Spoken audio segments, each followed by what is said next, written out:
උඹගේ ඔය මූසල හීල්ලිල්ල හින්දා තමයි අපිට ළමයෙක්වත් නැත්තේ. මෙච්චර දේපොළ තිබිලත් මෙච්චර යාන වාහන තිබිලත් ඒව පරිහරණය කරන්න දරු පැටියෙක් හදාගන්න බැරි වුණානේ. තොගේ මූසලකම තමයි ඔක්කොටම මුල. මගේ වැරද්දම කියලා කොහොමද කියන්නේ?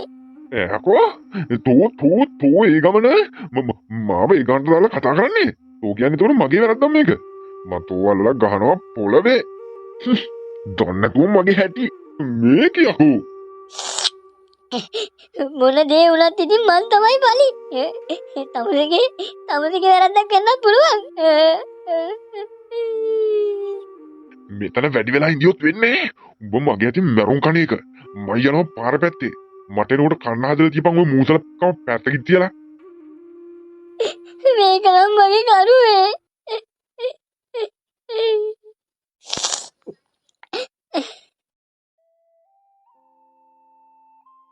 සිරිපාලයි දාන්නකො මට ප්ලේන් ටිකක්. ජගත් මල්ලියානේ මම මේ මල්ලිව හම්බෙන්න කියලා බලාගෙන ඉඳියේ සෑහෙන්න දවසක ඉඳලා. මොකටද දෙන්න හදන්නේ? කියන්න තියෙන දෙයක් ප්ලේන් ටිකක් දීලාම කියනවා. මෝට මල පැනලා ප්ලේන් ටික බොන්න නැතුව ගියොත් ඒ අපරාධෙත් මටනේ. ඒක දීලාම ඉන්නවා. කියන්නෙම නැතුව ගියානේ. මොකටද මම එන්න හදන්නේ? මගේ හොර කේස් එකක්වත් පත්තු වෙලාද දන්නේ. ඇත්තට සිරිපාලයි මොකද්ද බං උඹ කියන්න ගියේ? ඉදහංකෝ මේ තේක හදාගෙන එනකන්. නාඩ ඉඳින් නංගියේ.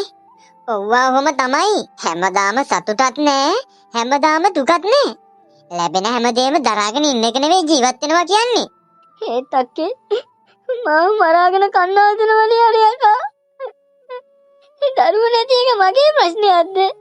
අනික ඉතින් මම මේක හිතලා කරන වැඩක් නෙවෙයිනේ. දරුවෝ නැති අය කොච්චර ඉන්නවද? නංගි මම මෙහෙම කිව්වට හිතමනාපකමක් ඇති කරගන්න එපා.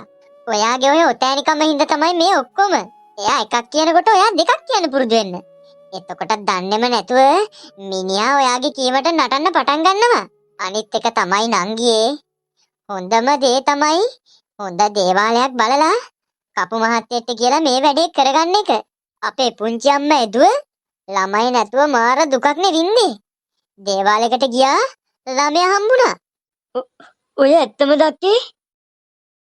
මොකද්ද හැබැයිටම කියන්න ගියේ?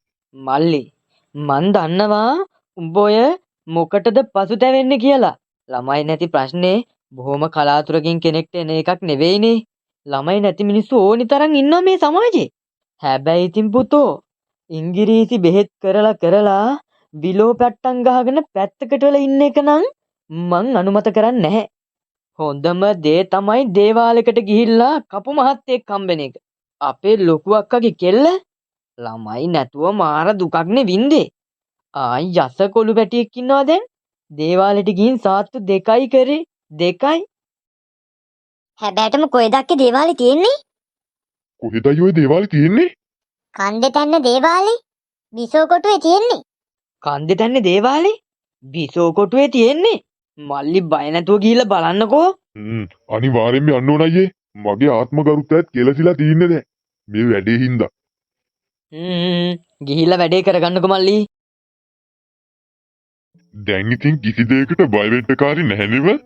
ඔව් කපු මහත්තයා මොකටද දැන් බය වෙන්නේ? ඔක්කොම වැඩ ටික කරානේ. ඉතින් වැඩ ටික ගැන සතුටුයිද? සතුටුයි කපු මහත්තයා සතුටුයි. එහෙනම් ආයිත් එන්නකෝ. ළමයි නැතත් දේවාලෙට එන්න ඕන. මහත්තයා ඕ හාමිනේ මේ එනවා වැඩේ හරිද හාමිනේ? හරි ලබන සතියේත් එන්න ඕන. කොහෙද? ඔයාට අවුරුදු 7ක් තිස්සේ කරන්න බැරි වෙච්ච එක කප් මහත්තයා කොහොමද එක දවසෙන් කරන්නේ? මාස 7-8ක් එන්න වෙයි. මාස 7-8ක් අපේ අපෝ හාමිනේ සෑහෙන මුදල් එහෙම යයි නේද? අපෝ ළමයාද ලොකු සල්ලිද? ඔහෙනම් මාර මිනිස්සෙක් කොයි. කීයක් ගියත් මොකද කරන්නේ ඉතින්? වැඩේ කරගන්න එපායි. යමු මට කේන්ති යනවා මෙතන ගියොත් ඔහෙත් එක්ක. යමු හාමිනේ. බලන්නකෝ අපේ මහත්තයා මේක ඇතුලෙන් එන සුවඳ. ඒකනේ හාමිනේ. මට නම් පොඩි විශ්වාසයකුත් තියෙනවා. කොහොම හරි වැඩේ වුණොත් හොඳයි. වෙයි අපේ මහත්තයා. අමුතු එකක් දැනෙනවා තමා හිතට. ඉක්මනට යමුකෝ. අම්මෝ මේක ඇතුලේ ලස්සන. ඒකනේ හාමිනේ. මං නම් කවදාවත් මෙහෙම දේවාලයක් දැකලා නැහැ. කවුද මේ නාකිලොන්තා? මොකද? නෑ මේ කපු මහත්තයා ඉන්නවද?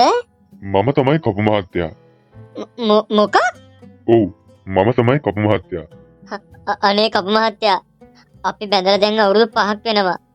තාම අපිට ළමයි නැහැ. අපි නොකරපු දෙයක් නැහැ. නොගියපු තැනක් නැහැ. ඒත් අපිට ළමයි නැහැ කපු මහත්තයා. මට නුඹ කියන්න ඕනේ නෑ.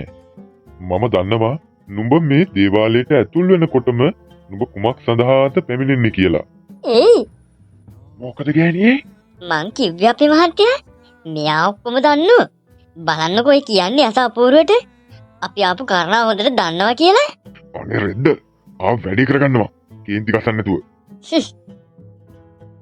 කපු මහත්තයා කියන්න. තව මොනවාද කපු මහත්තයාට කියන්න පුළුවන් අපි ගැන? කියන්න දේවල් නම් ගොඩක් තියෙනවා.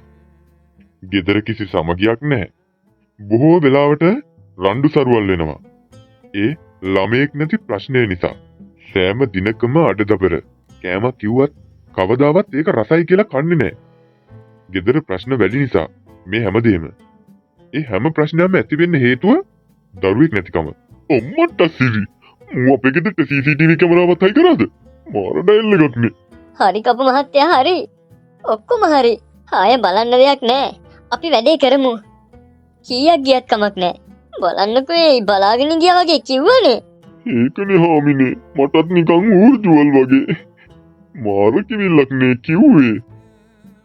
කපු මහත්තයා අදම සාන්ති කර්මේ පටන් ගන්නවද? නෑ. අද පටන් ගන්නෙ නෑ. ඔය ගෙනාපු පඳුර දේවාලේ පඳුරු ගැට ගහන තැනින් ගැට ගහලා යන්න. ආයෙත් එන්න ලබන සෙනසුරාදා. එදාට එනකොට එක වල්ලේ හැදුණු තැඹිලි ගෙඩි දෙකක් අරගෙන එන්න. එදාට කෙරෙන සාන්ති කර්මයෙන් හැමදේම හරියාවි. හරි නොගියොත් ඒ ඔබේ කිලි ප්‍රශ්නයක් නිසා. අපි ටිකටම උත්සාහ කරමු. අම්මට සිරි අයියව හොයාගෙන තමයි මේ මං යන්නේ. මොකද බං මල්ලියෝ කවදාවත් නැතුව මා මතක් වෙලා අයියා හදිස්සි උමනාවකට මට එක වල්ලේ තැඹිලි ගෙඩි දෙකක් උමනා වෙලා තියෙනවා. මම මේ ගම වට කර හෙව්වා. එක වල්ලේ තැඹිලි ගෙඩි දෙකක් හොයා ගන්න බැරි වුණානේ.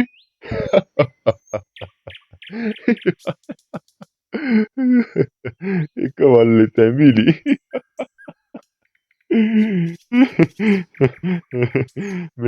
කවුද මල්ලි උඹට ඔය කතාව කිව්වේ? එක වල්ලේ තැඹිලි ගෙඩි දෙකක් හොයන් එන්න කිව්වේ? මොකදයි ඕම hina වෙන්නේ? ඔයාට මාව විහිළුවක්ද? බැයි නම් බෑ කියන්න. මනුස්සකමට හොයාගෙන ආවිල්ලා උදව්වක් ඉල්ලුවාට පස්සේ කොහොමද මිනිසුන්ට සලකන්නේ? hina යන කතා කිව්වම hina වෙනව ඇරෙන්න වෙන මොනව කරන්නද මල්ලියේ? යකෝ එක වල්ලේ තැඹිලි ගෙඩි දෙකක් නෙවෙයි බං. එක නැට්ටේ තැඹිලි ගෙඩි දෙකක්. අනික උඹට මේ කපේට එක නැට්ටේ තැඹිලි ගෙඩි දෙකක් වන්න හම්බෙන්නේ නැහැ. එක වල්ලක බං තැඹිලි ගෙඩි 10ක් 15ක් හැදෙනවනේ. උඹට කවදාවත් එක වල්ලේ තැඹිලි වන්න හම්බෙන්නේ නැහැ. උඹට එක නැට්ටේ තැඹිලි වන්න පුළුවන්. හැබැයි ඔය කරන්න හදන සාන්ති කර්මේ කරන්න වෙන්නේ තව අවුරුදු 100කින් විතර. එතකොට මම මොකක්ද කරන්නේ? උඹට කරන්න තියෙන්නේ තැඹිලි ගෙඩි දෙකක් අරන් යන්නේක පඬිත වැඩ කරන්න නැතුව. උඹට ඒක සුද්ධවම ඕන නම් මං ගහෙන් කඩපු ගමන් තැඹිලි ගෙඩි දෙකක් උඹට දෙන්නම් බිමවත් තියන්නේ නැතුව. අන්න ඒක අරන් ඵලයන්. ඒ කියන්නේ අයියේ තැඹිලි බල්ලෙන් කඩන පළවෙනි ගෙඩි දෙක මට දෙනවා කියලාද? ඔය තේරෙන්නේ ගොනාට වගේ. එහෙම තමයි. හෙට බඩු ගෙදරට ගෙනල්ලා දෙන්න. ගොඩක් පින් සිද්ධ වෙනවා අයියේ. බොහොම හොඳයි. සාන්ති කර්මයකට එනකොට ඔන්න ඔය වගේ ලිහිල් ඇඳුමක් ඇඳගෙන එන්න ඕනේ. එහෙනම් ඇතුළට ආවනම් දෙන්නම කොයිද යන්නේ? ඔබතුමා එළියෙන් ඉන්න. සාන්ති කර්මයේ කෙල්ලේ වුණාම එන්න බැරිය ඇතුළට. යකෝ. මූ මොකාට දෙන්න හදන්නේ? මට එන්න එපා කියන්නේ. නේ කපු මහත්තයානේ කියන්නේ ඔයා එළියෙන් ඉන්න බය වෙන්න එපා. ඒ තාමිනේ පිරිමේකින් දැන්ට ගෑණිය තනියම යවන්න පුළුවන්ද? හරි මේ වැඩේ කරගන්න එපයි මහත්තයා. ඔයා දන්නවනේ ඉතින් අනික මේ මල්කාන්ති කියන්නේ කවුද කියලා? ආහා ඉක්මනට එන්න.